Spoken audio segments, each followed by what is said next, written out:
Саламатсыздар ма? Бүгін 3-ші сынып математика сабағынан 107-ші тапсырма. Сабақтың тақырыбы разрядтан аттама 2 таңбалы санды 1 таңбалы санға жазбаша бөлу. Бірінші тапсырмада, бұл ауызша, біз бірден екінші тапсырмаға көшейік. Баған түрінде есепте дұрыстығын тексер. Бұл жерде бөлу амалдары берілген. Өте оңай тапсырма. 62-ні 2-ге бөлеміз. Алдыңғы тапсырмадағыдай 6-ны 2-ге бөлеміз 3, 2-ні 2-ге бөлеміз 1. Тең болады 31. 88-ді 8-ге бөлеміз 11. 68-ді 2-ге бөлеміз 34. 26-ны 2-ге бөлеміз 13. 24-ді 2-ге бөлеміз 12. 96-ны 3-ге бөлеміз 32. Келесі тапсырма есепті амалдар бойынша шығар. Облыстық Пифагор математикалық олимпиадасына қала мектептерінен 69 бала және ауыл мектептерінен 93 бала қатысты.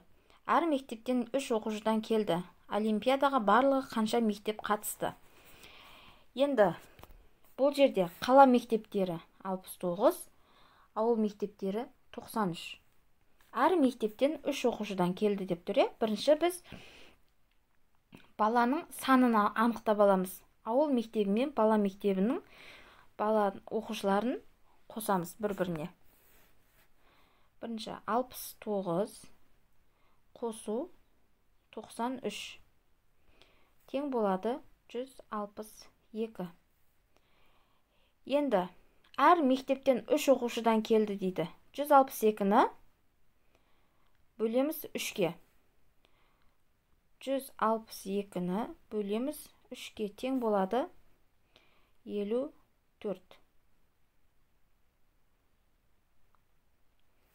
Бізде барлығы 54 мектеп қатысқан екен.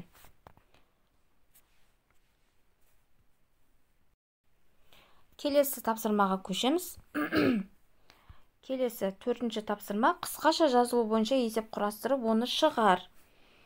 Енді бұл жерде де сондай есеп берілген. Қала мектептерінде 11 баладан 4 топ, ауыл мектептерінен 11 баладан 8 топ.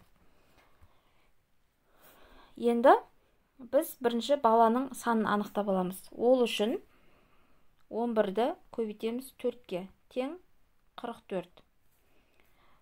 11-ді көбейтеміз 8-ге, тең 88. Енді осы 2 мектептің оқушыларын санын қосамыз. Санын қосқан кезде тең болады 132. Бізде ауыл мектептері артық келген екен, қала мектептерінен қарағанда. Келесі тапсырма есепте және дұрыстығын тексер. Бұл жерде де өте оңай тапсырма берілген. 32-ні 2-ге көбейтеміз. 3 жердегі 2-ім 6, 2 жердегі 2-ім 4. 2 жердегі 4-ім 8, 2 жердегі 4-ім 8. 99-ды 3-ге бөлеміз 33. 62-ні 2-ге бөлеміз 31. 41-ді 2-ге көбейтеміз. 4 жердегі 2-ім 8, 1 жердегі 2-ім 2. 33-ті 2-ге көбейтеміз. 66. 66-ны 6-ға бөлеміз 11. 84-ті 88-ді 4-ге бөлеміз 22. Енді 6-шы тапсырмада қысқаша жазылу бойынша есептер құрастырып, оларды шығар. Бірінші күні 21 адам, екінші күні одан 2 есе артық.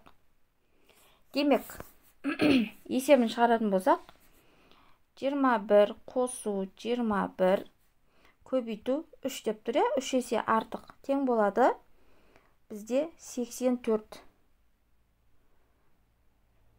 адам. 84 адам.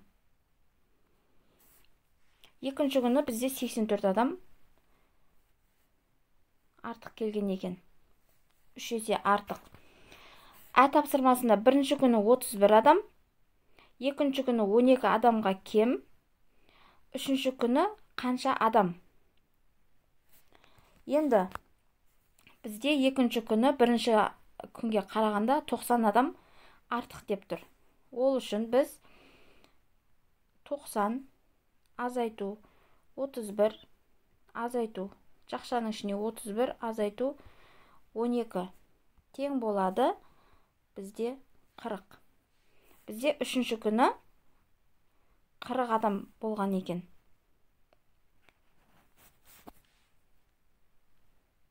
Екінші күні 12 адамға кем.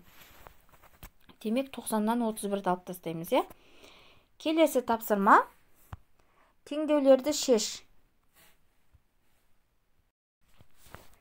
Бірінші 63 қосу x тең болады 159 азайту 150.